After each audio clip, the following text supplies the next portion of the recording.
අයිබෝවන් ඔබ සියලු දෙනාට ඔබ අදත් එක් වී සිටින්නේ ධම්ම වාහිනී YouTube නාලිකාවත් සමගයි. අද අප කතා කිරීමට බලාපොරොත්තු වෙන සාකච්ඡාවට බඳුන් කිරීමට බලාපොරොත්තු වෙන මාතෘකාව වන්නේ බෞද්ධයෙකු තුළ තිබිය යුතු සැබෑ ශ්‍රද්ධාව. ඉතින් මාතෘකාවට යන්න කලින් ඔබ අපේ YouTube channel එක subscribe කරලා නැත්නම් පාර තියෙන bell button එක click කරලා YouTube channel එක subscribe කරලා තියාගන්න. මොකද අපි දාන වටිනා වීඩියෝ ඔබට එතකොට ලැබෙනවා. ඉතින් එහෙනම් අප මාතෘකාව සාකච්ඡා කිරීමට පෙළඹෙමු. මොකක්ද මේ ශ්‍රද්ධාව කියන්නේ? කෙටියෙන් මම උදාහරණයක් ඔබට අරන් පෙන්නන්නම් ශ්‍රද්ධාව කියන එකට. ඉතින් මම අද සාකච්ඡා කරන මාතෘකාව මම ආකාර දෙකකට ඛණ්ඩනය කරනවා. ඒ කියන්නේ ශ්‍රද්ධාව සහ භක්තිය. අපි පළවෙනිටම උදාහරණයකටත් එක්ක භක්තිය ගමු. එහෙම නැත්නම් අපි උදාහරණයකට ගමු ඔබගේ කුඩා කාලය. ඔබ කුඩා කාලයේදී තම දෙමාපියන් යන මාර්ගයේ ඒ කියන්නේ ඔබගේ දෙමාපියන් යම්කිසි පුද්ගලයෙකුට ගරු කරනවා නම් ඔබේ පුද්ගලයාට ගරු කරනවා. එතකොට රජෙකුට අප තව උදාහරණයක් ගමු. රජෙකු තම පුරවැසියන් රජාට ගරු කරන්නේ එම රජතුමාට ගරු කරන්නේ එම රජතුමා කෙරෙහි ඇති පක්ෂපාතීත්වයකට. ඉතින් ඕනම පුද්ගලයෙකු පක්ෂපාතීත්වයක් දක්වන පුද්ගලයෙක්ට තමයි ශ්‍රද්ධාවක් හරි භක්තියක් හරි පෙන්වන්නේ. අපි ශ්‍රද්ධාව කියන වචනය භක්ති මාත්‍රයක් නොවේ කියන එකෙන් වෙන් කරගන්න ඕනේ. ඒ කියන්නේ භක්තියක් කියන්නේ බයක් සමග ඇති කරගන්නා වූ පක්ෂපාතීත්වයක්. ඒ කියන්නේ ඔබ රජතුමාට බිය නිසා වෙන්න ඇති කරගන්නා වූ පක්ෂපාතීත්වය භක්තිය යනුවෙන් හඳුන්වනවා. ඒ කියන්නේ රජතුමා කියන ඕනම වැඩක් ඔබ කිරීමට සූදානම්. මන්ද ඔහු දඩුවම් දෙන නිසා. සරලම උදාහරණය ඔබ ඔබගේ පාසලේ ගුරුවරුන්ට එහෙමත් නැත්නම් ඔබගේ විදුහල්පතිතුමාට වෙන්න පුළුවන්. ඔබ බය පුද්ගලයෙකුට ඔබ යම්කිසි එම පුද්ගලයා කියන වැඩක් ඉටු කර දෙන්නේ එම පුද්ගලයා කෙරෙහි තිබෙන භක්තියට. උදාහරණයක් වශයෙන් දෙවියෙකු ගන්න. ඔබ දෙවියන්ට යම්කිසි දෙවිවරු ඉන්නවා. ඒ දෙවිවරු පොඩි කාලේ ඉඳන් අපිට උගන්වන්නේ ඒ දෙවිවරුන්ගේ සැර පැත්ත විතරයි. ඒ කියන්නේ ඒ දෙවිවරුන්ගේ කලහකාරී පැත්ත විතරයිනේ. එතකොට අප ඒ කලහකාරී ස්වරූපයට බය නිසා එම දෙවියන්ට භක්තියක් පෙන්වනවා. ඉතින් දැන් මං හිතනවා ඔබට තේරෙන්නේ නැති කියලා භක්තිය කියන්නේ මොකක්ද කියලා. ඒ කියන්නේ භක්තියක් කියන්නේ සම්පූර්ණයෙන්ම බයක් නිසා ඇති කරගන්නා වූ පක්ෂපාතීත්වයක්. එතකොට ඔබ කවදා හරි අසා තිබෙනවද බුදුරජාණන් වහන්සේට දැන් සාමාන්‍යයෙන් අප එහෙම පවසනවා ඒත් ඒ වචනේ වැරදි. ඒ කියන්නේ බුදුරජාණන් වහන්සේගේ බෞද්ධ බැතිමතුන් කියන එක ඒ වචනේ වැරද්දක් නැහැ. උනාට තේරුම ගත්තොත් එහෙම එතන පොඩි වැරද්දක් තියෙනවා. මොකද බෞද්ධ ආගම කියන්නේ අවිහිංසාවාදී ආගමක්. ඒ කියන්නේ පරම අවිහිංසාවාදී ආගමක්. කිසිම සතෙකුට කරදරයක් කරන්නේ නැති කිසිම කෙනෙකුට බාධාවක් නැති ආගමක්. එතකොට භක්තිය කියන එක එතනට ගැලපෙන්නේ. මොකද බයක් ඇති කරගන්නේ කාට හරි තිබෙන බයක් නිසානේ. ඉතින් අතරම බයක් ඇති කරගන්න බයක් නිසානේ. එතකොට භක්තියක් ඇති කරගන්නේ තව කෙනෙකුට ඇති බයක් නිසා. එතකොට බෞද්ධ ආගම කෙරෙහි බියක් අපට ඇති වෙලා තිබෙනවා නම් මේකට භක්තියක් යොදාගත්තට කමක් නැහැ. ඒත් බියක් ඇති වෙලා නැහැනේ. ඒකට තමයි මේ ශ්‍රද්ධාව කියන වචනේ යොදාගන්නේ. ශ්‍රද්ධාවත් ආකාර දෙකයි. දැන් ගන්න ශ්‍රද්ධාව කියන්නේ මොකක්ද? ශ්‍රද්ධාව කියන්නේ බයක් කිසිම බයක් නැහැ. ඒත් අර අප ජීවිතේ එහෙම අප යම්කිසි ඇල්මක් නිසා බයක් නොමැතිව ඇති කරගන්නා වූ පක්ෂපාතීත්වයට තමයි මේ ශ්‍රද්ධාව කියලා කියන්නේ. එතකොට මේ ශ්‍රද්ධාවත් ආකාර දෙකකට බෙදෙනවා. ඔබ හිතන්න ඔබ කුඩා කාලයේදී දෙමාපියන් බුදුරජාණන් වහන්සේට නමස්කාර කරන නිසා මම මේ ගන්න පුළුවන් සරලම උදාහරණයක් ගන්නේ. ඔබ බුදුරජාණන් වහන්සේට නමස්කාර කරනවා. එතකොට ඔබ ටිකක් වයසින් වැඩිමල් වෙද්දී ඔබ හිතලා බලනවා මොකටද මම මේ වන්දනා කරන්නේ? එහෙම නැත්නම් මොකටද මම මේ අත් දෙක එකතු කරලා බුදුරජාණන් වහන්සේට වැඳ නමස්කාර කරන්නේ?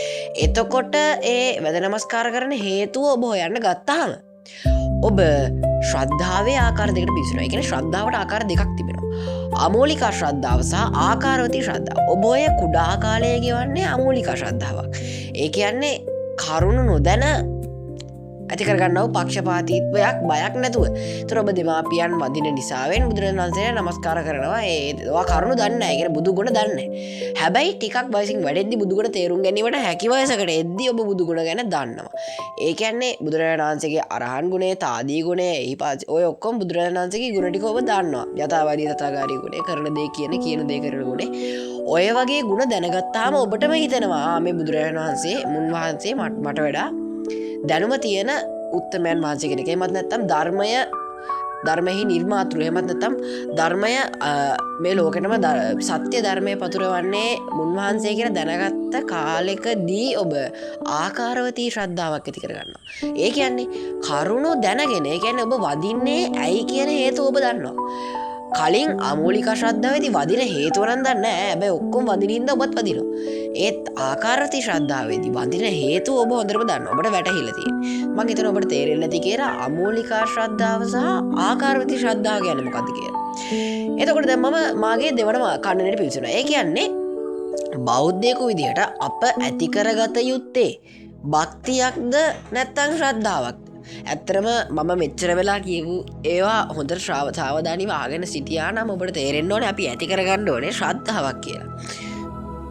මොකද භක්තියක් ඇති කරගත්ත පමණින් අපට ඇත්තමකොත් භක්තියක් ඇති කරගන්න එක වැරදි. මොකද භක්තිය කියන්නේ කෙටියෙන්ම බියයි. එතකොට බියක් ඇති කරගන්න කිසිම අවශ්‍යතාවයක් නැහැ. මොකද බුදුරජාණන් වහන්සේ කාටවත් ගහලා තලලා පෙරලා එහෙම මොනවත් කරලා නැගින්ද බියක් ඇති කර ගැනීමට කිසිදු අවශ්‍යතාවයක් නැහැ. දෙවියන් කෙරෙහි බියක් ඇති කරගත්තට භක්තියක් ඇති කරගත්තට එහෙම ප්‍රශ්නයක් නැහැ. ශ්‍රද්ධාව ඇති කරගන්න පුද්ගලයනොත් නැතුවම නෙමෙයි. එතකොට ඔබ ඇති කරගත යුත්තේ බෞද්ධයෙකු විදිහට ගොඩක් 99%ක්ම ඉන්නේ මේ අමූලිකා ශ්‍රද්ධාව කියන එකේ. මොකද බුදුගුණ හැමදාම දැනගත්තට ගිරවෙක් යම් කිසි දෙයක් කටපාඩම් කරලා කියනවා වගේ හිතන්නේ බලන්නේ නැතුව ඔහේ අපි බුදුගුණ උච්චාරණය කරනවා. ඒ කියන්නේ ඔබ සාමාන්‍යයෙන් ගත්තොත් එහෙම ඉතිපිසෝ භගවා රහන් සම්මා සම්බුද්ධ එහෙම වන්දනා කරන්න ගියාම කටපාඩමින් ඒවා කියවන්න තෙබලන්න දැන් ගොඩක් මිනිස්සු පුරුදු වෙලා ඉන්නවා. ඒත් ඒක වැරදි.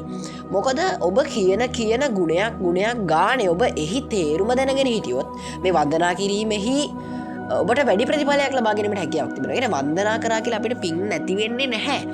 අපිට යම් කිසි පිනක් එකතු වෙනවා. ධර්මයේ ශ්‍රවණය කිරීමෙන් පවා පිනක් එකතු වෙනවා. ඒ කියන්නේ ධර්මය තේරුම් ගන්න බැරි වුණාට ශ්‍රවණය කිරීමෙන් අපිට පිනක් ඇති වෙනවා. ධර්ම ශ්‍රවණය කියලා. එහෙත් මම කියන්නේ ධර්මයේ ශ්‍රවණය කිරීම නෙවෙයි. අප බුදුරජාණන් වහන්සේට වදින අවස්ථාවේදී මම උදාහරණයක් තමයි ධර්ම ශ්‍රවණය කිරීම ගත්තේ. කියන්නේ වැන්දත් අපිට මෙලක් තිබෙනවා. එහෙම ඒ වුණාට අප ඔය වන්දනා කිරීම නිසකව කියන්නේ හරිය ආකාරව ඉෂ්ට කරන්න නම් ගුණ දැනගෙන ඉන්න ඕනේ. ධර්ම රත්නයේ ගුණ සංඝ රත්නයේ ගුණ අඩුම ගානේ බුදු ගුණ 9වත් දැන් අපිට දීලා තියෙන බුදු ගුණ 9ක් තියෙනවා කෙටි කරලා දීලා තියෙනවා. ඉතින් ඒ 9 කටපාඩම් කරගන්නේ නැතුව ඒ 9 හොඳට බුද්ධියට අරගෙන අප ඒ 9 කිව්වොත් එහෙම කියන්නේ අරහන් කියද්දී ඔය ගුණේ තේරුම දැනගෙන ඉන්න ඕනේ. එහෙම ගුණයන් කියද්දී භගවා කියද්දී ඒ ගුණේ තේරුම දැනගෙන ඉන්න ඕනේ. ඒතර රහසින්වත් පවුනකොට කෙලෙස් සතුරන් දුරු කර නිසි වූයෙන් පිදුම් වලට වාජනය වූ නිසා තමයි අරහන් කියලා බුදුරජාණන් වහන්සේ අපේ අමතන්නේ. ඉතින් එහෙම ඔබ දැනගෙන ඉන්න ඕනේ බුදු ගුණ මොනවාද කියලා. ඉතින් එතකොට නියම බෞද්ධයෙක් වශයෙන් ඔබට ඉන්න පුළුවන්. ඒ කියන්නේ ආකාර අමූලික ශ්‍රද්ධාවක වෙන්න පුළුවන් ඔබ ඉන්නේ. ඔබ භක්තියකින් වනම් වහාම ඔබ ශ්‍රද්ධාවට පැමිණිය යුතුයි. කියන්නේ බය අයින් කරලා ශ්‍රද්ධාවට පැමිණිය යුතුයි. මං හිතන්නේ කවුරුත් බුද්ධාමයට බය වෙලා ඉන්නවා කියලා. ඔබ ඉන්නේ අමූලික ශ්‍රද්ධාවක නම් ඔබ නිසකවම ආකාරවතී ශ්‍රද්ධාවට කෙමෙන් ක්‍රමයෙන් පැමිණිය යුතුයි. කියන්නේ ඔබ බුද්ධ රත්නයේ ගුණ දැනගෙන ධර්ම රත්නයේ ගුණ දැනගෙන සංඝ රත්නයේ ගුණ දැනගෙන එහෙම ගුණ දැනගෙන වන්දනා කිරීමට පැමිණිය යුතුයි. ඒතර ඔබට වැඩි කාලයක් බෞද්ධ ආගමෙහි රැඳී සිටීමට හැකියාවක් තිබෙනවා. එහෙම නැත්නම් අමූලික ශ්‍රද්ධාවක් තියෙන පුද්ගලයන් තමයි ඔය කෙටි කෝපයකට ලක් වෙලා ආගම ගැන විවේචනය කරන්නේ. ඉතින් අර ආකාරවතී ශ්‍රද්ධාවක් තියෙන පුද්ගලයන් දන්නවා කොච්චර මිනිස්සු මොනවා කිව්වත් බුදුරජාණන් වහන්සේගේ මෙන්න මේ ගුණ තිබ්බා. ඉතින් ඒක දැනගත්තොත් එච්චරයි අපට ඕනේ. එහෙනම් මා මෙලෙස ශ්‍රද්ධාව යන මාතෘකාව ඔබට ගෙන හැර දක්වමින් මාගේ මේ වීඩියෝව අවසන් කිරීමට බලාපොරොත්තු වෙනවා. එසේනම් ශ්‍රවණය කළ ඔබ සැමට බුද්ධ රත්නයේ සරණ ලැබේවා. ඔබ සබ්ස්ක්‍රයිබ් කළේ නැත්නම් මාගේ මේ වීඩියෝව නැවතත් මතක් කර සිටිනවා සබ්ස්ක්‍රයිබ් කර බෙල් බටන් එක ක්ලික් කරන ලෙසට. අයබෝවන්.